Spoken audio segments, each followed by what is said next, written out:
Hello, नमस्कार। आज हम बात करेंगे कामधेनु वेंचर्स लिमिटेड स्टॉक्स के बारे में। आज के दिन इस स्टॉक्स में 20% का लोअर सर्किट ओपनिंग प्राइस में ही देखने को मिला।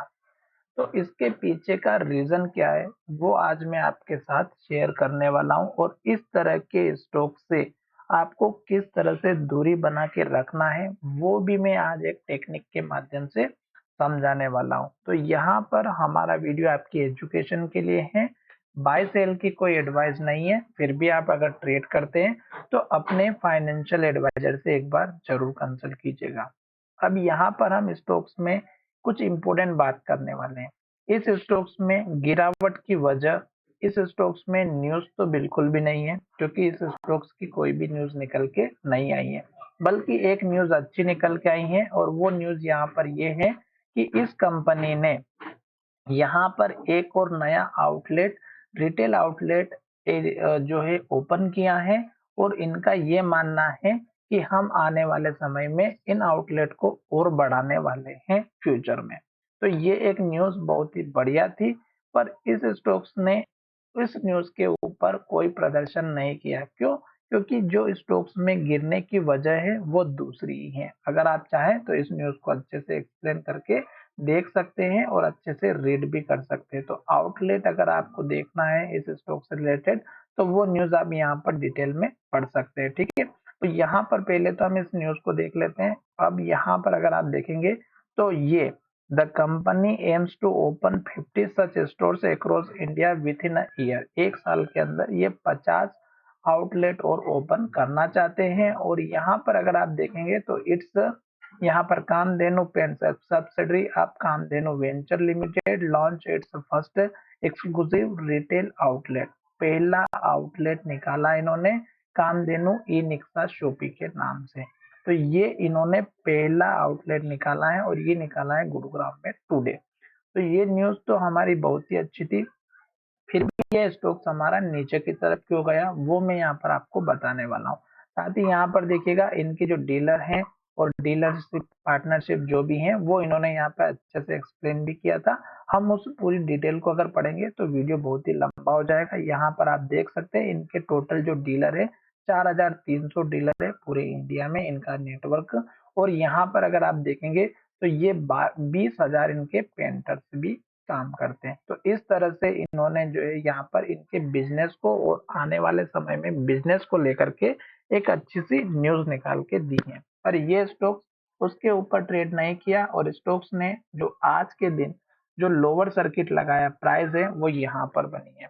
मैं खुद इस स्टॉक्स पर पहले ट्रेड करता था, एक दो दिन मैंने इस स्टॉक्स पर ट्रेड भी किया। लेवल्स भी ऑलरेडी मैंने यहाँ पे ड्रॉ करके रखे हुए हैं और सारे लेवल्स मैंने पिछले वीडियो में अच्छे से एक्सप्लेन भी किया था। अगर आप हमारे पुराने व्यूअर्स होंगे तो आपने जरूर यहाँ पर देखा होगा। इस स्टॉक्स में मैं हैरान होने वाला ये बात ये थी कि मैंने स्टॉक्स के टारगेट, एक तो मैंने इस कैंडल के हाई का दिया था, दूसरा इंपोर्टेंट टारगेट इस कैंडल का है जो कि 43 का था और लास्ट का टारगेट इस कैंडल का हाई जो कि 44 का था। और फिर पिछले वीडियो में हमने यहाँ पर डिस्कशन किया था कि ये स्टॉक्स के पुराने हाई लेवल है, जो लास्ट का हाई था वो 49 का था। और स्टॉक्स ने सारे लेवल से एक के बाद एक हाई बनाते हुए ब्रेक करते हुए स्टॉक्स ऊपर की तरफ जा रहा था। मैं खुद हैरान था कि निफ्टी के मार्केट में बड़ी क्रैश होने के बावजूद भी ये स्टॉक्स एक के बाद एक हाई और ग्रीन कैंडल कैसे बना रहा। फिर मैंने इस स्टॉक्स के ऊपर नजर रखना स्टार्ट किया और फिर मैंने इस स्टॉक्स में वो चीज देखी जो आपको शायद नहीं पता होगी। मैंने इस स्टॉक्स में वो चीज देखी है कि मार्केट में अगर आप निफ्टी को अगर कंपैरिजन करते हैं इस स्टॉक्स को इसके दिन से, जिसमें 26 तारीख का इंक्लूडिंग है, अगर आप 26 तारीख से निफ्टी के लेवल्स को इंक्लूड करेंगे तो निफ्टी ने ऐसा एक भी ट्रेंड नहीं दिया है जो यहाँ से लेके यहाँ तक बढ़ता हुआ दिखाई दिया। पर ये स्टॉक्स रुकने का नाम नहीं लिया और एक के बाद एक हाई और ग्रीन कैंडल बनाते हुए ऊपर की तरफ गया। अब एक बात समझना है, वो क्या है, यहाँ पर है नीचे वॉल्यूम। और जिस दिन से स्टॉक्स ने यहाँ पर वॉल्यूम के साथ ब्रेकआउट दिया तो यहाँ पर स्टॉक्स का जो वॉल्यूम है यहाँ से लेके यहाँ तक आप देख सकते हैं कितने बड़े वॉल्यूम के साथ डेली स्टॉक्स में ट्रेडिंग हो रही थी। और मैंने यही चीज ऑब्जर्व की थी और जब स्टॉक्स में मैंने ये चीज ऑब्जर्व की थी तो मैंने वहां पर बायर और सेलर को भी जो लिमिट ऑर्डर होते हैं उनको ट्रेक करना स्टार्ट किया और मुझे पता चला कि इस स्टॉक्स में ऑपरेटर या प्रमोटर या कोई बड़ा इंस्टीट्यूशन इन्वेस्टर या कोई कंपनी या फर्म इस स्टॉक्स में इन्वॉल्व है। और उसके बाद मैंने इस स्टॉक्स में हर एक लेवल पर ऑर्डर देखे जिसमें 5-5 पैसे 10-10 पैसे के डिफरेंस से एक एक प्राइस पर 1-1 लाख 2-2 लाख शेयर जो है बाय ऑर्डर में लगे हुए थे। कहाँ तक कि कहीं कहीं 5-5 लाख ऑर्डर भी लगे हुए थे और स्टॉक्स एक के बाद एक हाई बनाते हुए ऊपर की तरफ जा रहा था। तो वो सारा गेम था ट्रेप करने का रिटेल इन्वेस्टर को। अब वो लोग तो यहाँ पर अपना प्रॉफिट बुक करके निकल चुके होंगे। कहीं ना कहीं बीच में उन्होंने 10%, 20%, 25%, 30% जो भी प्रॉफिट उन्होंने बुक किया होगा, अब यहाँ पर रिटेल इन्वेस्टर फंस चुके हैं। तो ये चीज आपको एक तो देखना है कि वॉल्यूम यहाँ पर किस तरह से ट्रेड होते हुए दिखाई दे रहा है। पहले वॉल्यूम छोटा छोटा दिखाई दे रहा होगा, यहाँ पर भी देखेंगे तो छोटा छोटा वॉल्यूम आ रहा था। यहाँ पर अचानक से इतने दिनों से वॉल्यूम आ रहा था, तो इसका मतलब ये है कि कुछ ना कुछ लोचा है। अब ये चीज आपको किस तरह से पहचाननी है वो मैं बता देता हूँ। पहले तो इस स्टॉक्स के ऊपर जितने भी इंपॉर्टेंट न्यूज है मैं आपको उसके बारे में बता देता हूँ कि न्यूज तो मैंने आपके साथ ऑलरेडी शेयर कर दी है।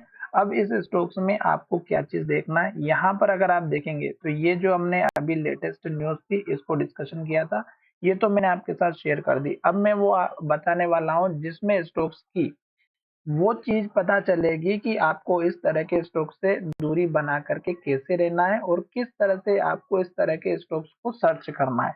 आप चाहे तो गूगल पे जाएं और गूगल पर जाकर के जिस भी कंपनी के बारे में सर्च करना है वहां पर आप देखिएगा मैंने लिखा हुआ है कामधेनु वेंचर शेयर्स प्राइस। उसके बाद में अगर आप देखेंगे तो यहाँ पर उससे रिलेटेड सारी न्यूज आ जाएगी और साथ ही उस स्टॉक से रिलेटेड अगर आप बल्क डील डालेंगे तो बल्क डील भी आपको यहाँ पर देखने को मिलेगी। तो मैं यहाँ पर इस स्टॉक्स की बल्क डील के बारे में लिख देता हूँ, तो यहाँ पर सारी की सारी बल्क डील का पेज निकल के आ जाएगा। तो आपको क्या करना है, बल्क डील वाले पेज पर अगर आओगे तो ट्रेंड लाइन वाली यहाँ पर जो वेबसाइट है वो उसको आप सर्च करके देखोगे तो यहाँ पर जितनी भी बल्क डील देखने को मिली है वो यहाँ पर आपको दिखाई देगी। तो यहाँ पर मैं आपको अच्छे से एक्सप्लेन कर देता हूँ कि बड़े ऑपरेटर लोग आपके साथ या बड़े जो प्लेयर्स होते हैं वो किस तरह से आपके साथ वॉल्यूम को एक मोहरा बना करके आपको ट्रैप करने की कोशिश करते हैं। तो यहाँ पर देखिएगा HRTI प्राइवेट लिमिटेड, मोटिसन shares private limited, SKAC security limited, SAJM global company, SAJM global impact, स्मितल, सुरेश ठाकुर, ये सारे अगर आप देखोगे तो यहाँ पर purchase purchase purchase sale sale sale करके रखा हुआ है। सेम डे यहाँ से अगर आप देखेंगे तो ये 26 तारीख की यहाँ से लेके यहाँ तक की इतनी सारी इन्होंने एक ही दिन में बल्क डील में काम किया है। प्राइस अगर आप देखेंगे तो यहाँ पर आप देखिएगा इस स्टॉक्स में SAJM ग्लोबल इम्प्लेक्स लिमिटेड कंपनी ने परचेज किए थे 26 तारीख को 58 रुपए 28 पैसे पे। सेम डे इन्होंने 58 रुपए 35 पैसे पे स्टॉक्स को सेल किए। यहाँ पर 20 लाख शेयर सेल बाय किए और 14 लाख शेयर सेल किए। सेम कंडीशन यहाँ पर देखेंगे HRTI प्राइवेट लिमिटेड ने यहाँ पर परचेज किए 58 रुपए 31 पैसे से और साथ ही अगर आप यहाँ पर देखेंगे तो इस कंपनी वाले ने फिर से सेल किया 58 रुपए 31 पैसे से। सेम प्राइस पे, इसलिए क्योंकि अगर आप देखेंगे तो इन्होंने दूसरे दिन भी परचेस किए थे। यहाँ पर HRTI प्राइवेट लिमिटेड को देखेंगे 58 रुपए 4 पैसे से। तो कल के जो शेयर थे एक दिन पहले 25 तारीख वाले उन्होंने 30 पैसे के ऊपर इन्होंने प्रॉफिट लेकर के निकाल लिया। वॉल्यूम भी जनरेट हो गया और हमें लगा कि स्टॉक्स में अच्छा वॉल्यूम देखने को मिल रहा है और स्टॉक्स में अच्छी ट्रेडिंग हो रही है और स्टॉक्स ऊपर जा रहा है। तो इस तरह से हो सकता है कि इन लोगों का ग्रुप हो या फिर ये लोग ऑपरेटर जो है इनको पहले से पता होता है जो इस स्टॉक्स को मैनिपुलेट करने की कोशिश कर रहे हैं। अब हो सकता है कि आने वाले समय में, ये तो मैंने आपको 1-2 दिन का डाटा दिखाया 25 तारीख का, आप चाहें तो 24 तारीख का डेटा भी देख सकते हैं। 24 तारीख का डेटा यहाँ से स्टार्ट हो चुका है और यहाँ तक हुआ है, देख सकते हैं। इसमें ट्रेड कॉर्नर ने यहाँ पर सेल किया है और यहाँ पर ट्रेड कॉर्नर ने बाय किया है 57 रुपए 35 पैसे की प्राइस पे और यहाँ पर देखिएगा 57 रुपए 41 पैसे की प्राइस पे 6 पैसे पर इसने 28 29 लाख शेयर यहाँ पर बाय किए थे और यहाँ पर देखिएगा सेम प्राइस तो 5-6 पैसा ऊपर फिर से 28 लाख 29 लाख शेयर को सेल कर दिया एक ही दिन में। तो ये जो लोग होते हैं ये एक तरह से देखा जाए तो ऑपरेटर होते हैं और स्टॉक्स को मैनिपुलेट करने का काम भी करते हैं। पर यहाँ पर आपको एक बात का ध्यान ये रखना है कि स्टॉक्स कोई सा भी हो, आपको अपने हिसाब से काम करना है। साथ ही अगर 23 तारीख की डील देखेंगे तो 23 तारीख में भी सेम कंडीशन। जितने भी आप यहाँ पर देखेंगे जो भी कंपनी है इसमें HRTI private limited, SKSC securities, ये सारी कंपनीज देखेंगे तो इन्होंने स्टॉक्स में अच्छी खासी एंट्री ली है। और हर एक दिन की अगर आप डेटा देखेंगे तो आपको हर एक दिन ये देखिएगा 19 सितंबर को 19 सितंबर को कितनी ब्लॉक डील बल्क डील हुई है और कितने लोगों ने सेम डे बाय किया सेम डे सेल किया। और हमें लगा कि स्टॉक्स में अच्छी खासी तेजी बन रही है। अब इन्होंने स्टॉक्स में अपना प्रॉफिट बुक कर लिया और ये लोग यहाँ से निकल चुके हैं। तो हो सकता है कि ये स्टॉक्स एक दो दिन के अंदर ASM लिस्ट में आ जाए और ASM लिस्ट में आने के बाद सेबी और NSE इस स्टॉक्स के ऊपर एक सर्किट लिमिट तय कर दे 5% की या 2% की, और उसके बाद स्टॉक्स में जो हलचल है वो कम होते हुए दिखाई दे ताकि रिटेल इन्वेस्टर को ट्रैप होने से बचा सके। साथ ही मैं आपको एक बात और ये भी बता देता हूँ कि जितने भी मैंने आपके साथ वीडियो बनाए हैं वो सभी आपकी एजुकेशन के लिए हैं। बाय सेल की मेरा किसी भी वीडियो में एडवाइस नहीं है। फिर भी अगर आप ट्रेड करते हैं तो एटलीस्ट अपने फाइनेंशियल एडवाइजर से एक बार जरूर कंसल्ट कीजिएगा। साथ ही अगर आपको हमारी ये जो ट्रिक है यहाँ पर आपको किसी भी स्टॉक्स के बारे में जानना है तो जरूर सर्च कीजिएगा और एक बार स्टॉक से रिलेटेड सारी इंफॉर्मेशन जरूर रखिएगा। अब हम थोड़ा सा चार्ट की तरफ चलते हैं क्योंकि वीडियो लंबा हो चुका है। अब स्टॉक्स का सपोर्ट लेवल हमें देखना है क्योंकि 20% का लोअर सर्किट बहुत बड़ी बात होती है। कल स्टॉक्स का 58 रुपए की प्राइस थी, आज स्टॉक्स में 46 रुपए पर आ गई। अगर सपोज कीजिएगा एक दो दिन स्टॉक्स में और लोअर सर्किट लगते हैं तो ये स्टॉक्स कितना नीचे आ सकता है, तो यहाँ पर पैनिक होते हुए दिखाई देंगे। स्टॉक्स का एक सपोर्ट लेवल इस कैंडल का हाई है 44 रुपए 75 पैसे का, दूसरा इस कैंडल के हाई के आसपास का है जो कि 43 रुपए का है। और फिर स्टॉक्स की जो रेंज है वो अगर आप देखेंगे 40 रुपए से लेकर के 41 रुपए के आसपास की एक लेवल हमें यहाँ पर दिखाई दे रहा है। तो अब हमें यहाँ पर 3 लेवल मिल चुके हैं। तीनों लेवल आपको मैंने चार्ट के बेसिस पर अच्छे से एक्सप्लेन कर दिया है। जब तक लोअर सर्किट लगता है स्टॉक्स में आपको कुछ भी नई फ्रेश बाय एंट्री नहीं करना है, ना ही एवरेजिंग करना है। हमारा वीडियो आपकी एजुकेशन के लिए था। वीडियो अगर अच्छा लगा है तो चैनल को जरूर सब्सक्राइब करें। धन्यवाद, मिलेंगे नए वीडियो में।